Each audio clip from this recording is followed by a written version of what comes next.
Shalom, saya Pendeta Henry Dunan Sirait, senang kembali berjumpa dengan saudara sekalian dalam program kita dari rumah ke rumah.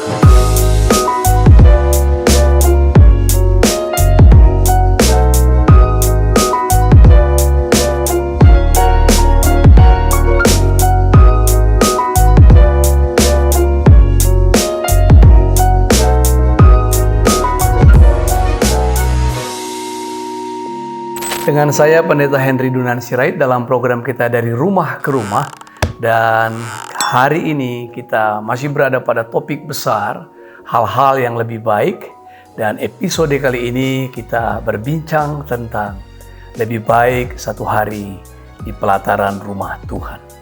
Mari kita berdoa. Ke dalam tangan Tuhan kami persembahkan bincang-bincang ini. Pelayanan ini adalah milik-Mu, dan biarlah nama-Mu dipermuliakan melaluinya, dan setiap kami diberkati dengan limpahnya. Pengenalan akan Tuhan akan membawa kami semakin mengasihi Engkau. Urapilah kami di dalam nama Tuhan Yesus. Haleluya. Amin. Firman Tuhan berkata, Bapak Ibu Saudara, di dalam kitab Mazmur pasal 84, Mazmur yang ditulis oleh Bani Korah. Dikatakan di sana ayat 11, sebab lebih baik satu hari di pelataran-Mu daripada 1000 hari di tempat lain. Lebih baik satu hari di pelataran-Mu daripada 1000 hari di tempat lain. Lebih baik berdiri di ambang pintu rumah Allahku daripada diam di kemah-kemah orang fasik. Saudara kekasih dalam nama Tuhan, sesungguhnya Mazmur ini menggambarkan, melukiskan bagaimana orang percaya yang terikat dengan Tuhan. Terikat dengan Tuhan sehingga jikalau sesaat saja ia jauh dan tidak berada dekat Allah, ia begitu tersiksa, ia begitu menderita. Jadi keinginannya itu hanya ingin dekat Tuhan saja. Sebelumnya pemazmur ini, yaitu Bani Korah ini, juga sudah menulis dalam pasal 42. Sudah menganalogikan dirinya dengan hewan, yaitu hewan rusa. Rusa yang haus akan air, yang selalu merindukan sungai. Saudara kekasih dalam nama Tuhan, bagi seekor rusa bisa kita bayangkan yang haus mencari-cari sungai, ada jarak yang ditempuh, langkahnya yang diayun. Boleh dikatakan kalau dianalogikan kepada manusia mengembara hanya untuk mendapatkan sungai atau genangan air. Itu adalah sebuah pekerjaan yang mengandung risiko. Bagaimana ia pasti berkesempatan, bagaimana binatang buas bisa saja mengintai, bahkan membuntutinya, hendak memangsanya. Tapi tak ada kebutuhan lain, saudara. Ia harus mencari dan mencapai satu batang air atau sungai untuk bisa meneguk air, karena itulah kebutuhannya. Dengan kata lain, kalau ia tidak menemukan sungai, batang air, dan meneguk air, toh ia mati juga. Jadi mati dimangsa binatang buas dalam upaya mencapai air, atau mati tidak mencapai air, sama-sama mati. Nalurinya menyuruh, memanggilnya, memaksanya untuk terus mencari air. Naluri orang percaya merindukan bait suci. Naluri orang percaya merindukan persekutuan dengan Tuhan. Keterikatannya dengan Tuhan membuat ia tidak bisa berpisah. Ini mirip dengan orang yang jatuh asmara, yang disergap perasaan rindu, yang membuat ia selalu berpikir, selalu ingin dekat dengan kekasihnya. Saudara, perasaan ini semestinya ada pada setiap hati orang percaya. Jika ini tidak ada lagi pada hati orang Kristen, orang percaya, tidak lagi merindukan Tuhan, tidak lagi merindukan persekutuan, tidak lagi merindukan saat teduh, tidak lagi memikirkan perkara-perkara rohani dengan alasan sibuk, dengan alasan banyak kegiatan, Pak. Banyak yang harus dikejar. Hidup ini bersaing, Pak. Life is struggle. Hidup perjuangan. Kalau tidak berjuang, mati, Pak. Digilas kita nggak tahu lagi siapa yang mengejar, siapa yang dikejar. Dengar baik-baik. Dunia ini ibarat fata morgana. Makin dikejar, makin jauh. Kita kira sudah dekat dan sudah mencapai, ternyata makin jauh. Jarak yang sama sebelum kita tempuh, kita capai. Jarak yang sama sebelum kita tempuh, kita capai. Dan itu terus-menerus seperti itu. Itu sebabnya ada orang yang mati haus kelaparan dalam upaya mengejar dunia. Mengejar reputasi, mengejar kesuksesan, mencari perkenanan orang-orang, pengakuan orang-orang. Berdiri di atas semua kebanggaan orang-orang, tetapi jauh dari perkenanan Tuhan. Pemazmur mengatakan, lebih baik satu hari saja, satu dibanding 1000. Satu hari di rumah Tuhan, satu hari dalam persekutuan dengan Tuhan, yang mengalahkan 1000 hari di tempat-tempat kenikmatan-kenikmatan lainnya. Saudara kekasih dalam nama Tuhan, keterikatan dengan Tuhanlah yang membuat orang percaya itu tidak dapat hidup dipisahkan dari Allah. Saya yakin ini bukan sekedar syair. Ini sebuah pengalaman. Ini sebuah kehidupan yang dirasakan dan dijalani. Ini sudah dialami, tidak bisa dibantah. Kalau ada orang yang membantah, silakan. Saudara, kita harus punya pengalaman pribadi dengan Tuhan yang walaupun orang membantah, tidak masalah. Tapi antara kita dengan Tuhan ada kedekatan, keeratan, kemelekatan yang tidak bisa diusik, diganggu, digantikan, diisi oleh yang lain. Itu sebabnya saudara, seorang filsuf dan agamawan, seorang filsuf dan rohaniwan dari Prancis, sekaligus ia hobi dan ahli matematika, terutama geometri proyektif, Blaise Pascal pernah berkata, di dalam hati manusia ada satu kekosongan yang tidak bisa diisi oleh ciptaan apapun, kecuali oleh Allah pencipta itu sendiri, yang kita kenal dalam Yesus Kristus Tuhan kita. Blaise Pascal, ilmuwan, orang cerdik, cerdas, bahkan umur 12 tahun telah bisa membantu ayahnya yang bertugas sebagai pemungut pajak untuk membuat mesin hitung pada zaman itu, kalkulator pertama yang diciptakannya untuk memudahkan ayahnya, umur 12 tahun. Dan dia diakui oleh dunia hingga sekarang.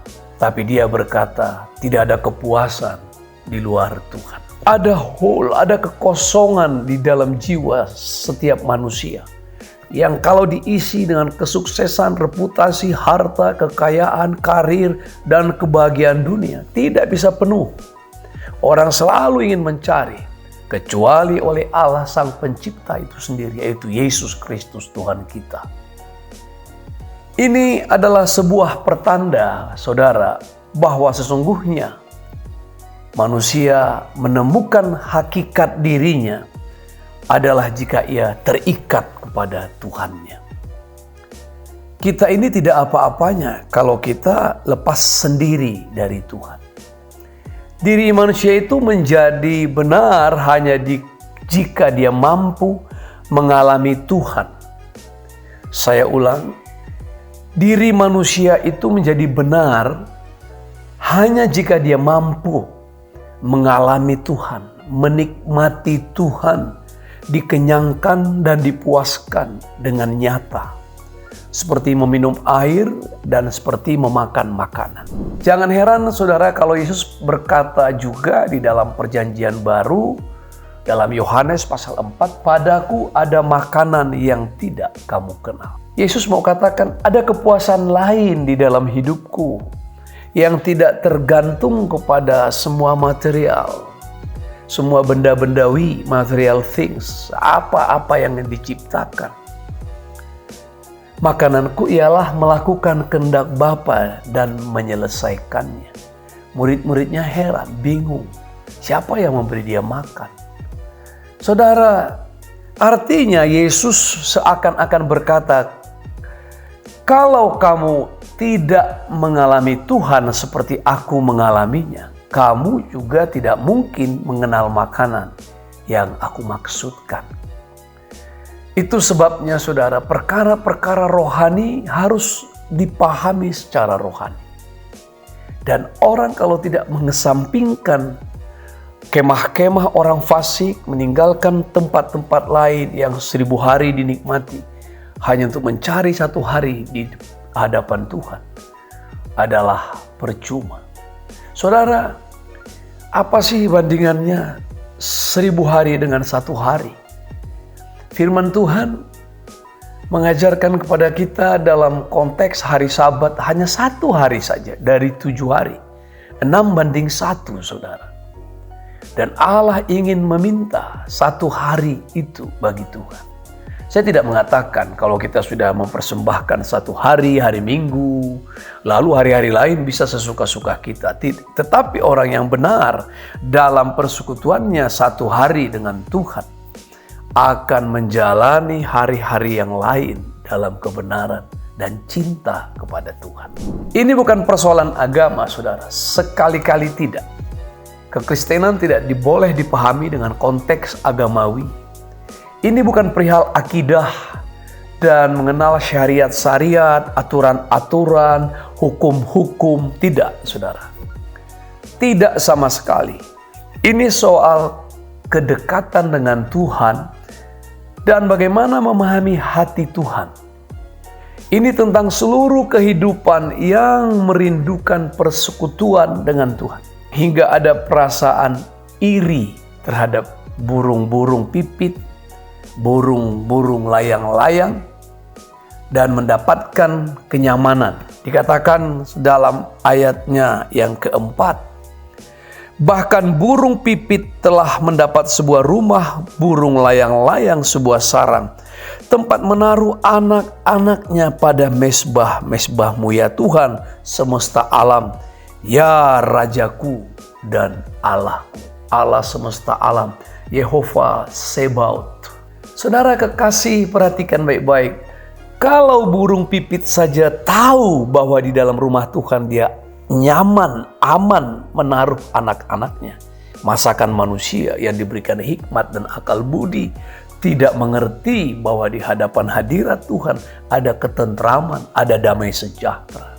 Bahwa di hadapan hadirat Tuhan, di dalam hadirat Tuhan, di dalam perkenanan Tuhan, dia menemukan hakikat dirinya, hakikat hidupnya yang sesungguhnya. Orang percaya mestinya tahu akan hal itu. Naluri hewani pada burung pipit dan pada burung layang-layang sangat ironi dibandingkan dengan orang-orang manusia yang tidak mempedulikan Tuhan, tidak merindukan hadirat Tuhan. Nah, saudara kekasih, kisah burung-burung pipit ini, saudara, kalau saudara mau lihat dan ingat bagaimana diulang oleh Tuhan Yesus di dalam penuturannya dalam Perjanjian Baru. Di dalam kesempatan untuk menegur orang-orang yang tidak percaya, Tuhan Yesus memakai lagi burung pipit ini. Sehingga bertalian dengan itu kita tahu bahwa tidak seorang pun akan merindukan bait suci. Tidak seorang pun akan merindukan tempat kediaman Allah, merindukan persekutuan yang dekat dengan Tuhan, jikalau orang itu masih penuh dengan keraguan, hawa nafsu untuk merengkuh dan merangkup dunia ini. Orang yang masih terus gusar, cemas akan hidupnya, ingin merengkuh dan merangkup dunia ini, tidak mungkin merindukan tempat suci Tuhan. Apalagi sampai orang-orang terjerat dalam ungkapan-ungkapan halal tidak halal, yang penting berhasil, kucing hitam atau kucing putih, yang penting bisa menangkap tikus, dan menjadi pragmatis. Saudara kekasih, orang-orang yang terikat dan sangat dekat dengan Tuhan, pastilah telah melepas genggamannya atas dunia ini.